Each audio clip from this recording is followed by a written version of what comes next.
জয় গুরু। ইষ্টপ্রাণ দাদা ও মায়েরা, আজ ইষ্ট প্রসঙ্গে পরম পূজ্যপাদ শ্রী শ্রী আচার্যদেবের এই অমৃতময় গুরুত্বপূর্ণ কথাগুলি জেনে নেব। এ মাসের অর্থাৎ এপ্রিল মাসের আলোচনা পত্রিকায় দেওঘর ধাম থেকে প্রকাশিত হয়েছে। আলোচনা পত্রিকায় আশ্রম সংবাদে তা প্রকাশিত হয়েছে।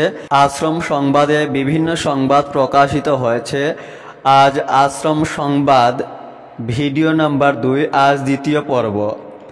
একটি মেয়েকে আচার্যদেব বললেন, আই লাভ ইউ বলতেই তাতে মুগ্ধ হয়ে যার তার সাথে চলে যাবি না, মূর্খামি হবে।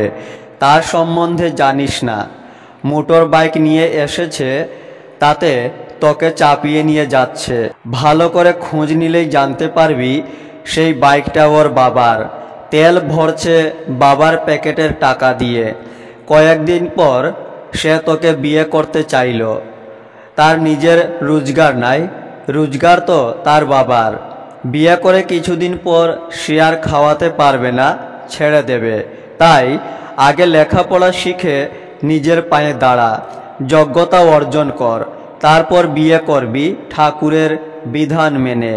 বিয়ের আগে নিজে যোগ্যতা অর্জন কর, যেন সে চলে গেলেও পেটের ভাত জুটাতে পারিস।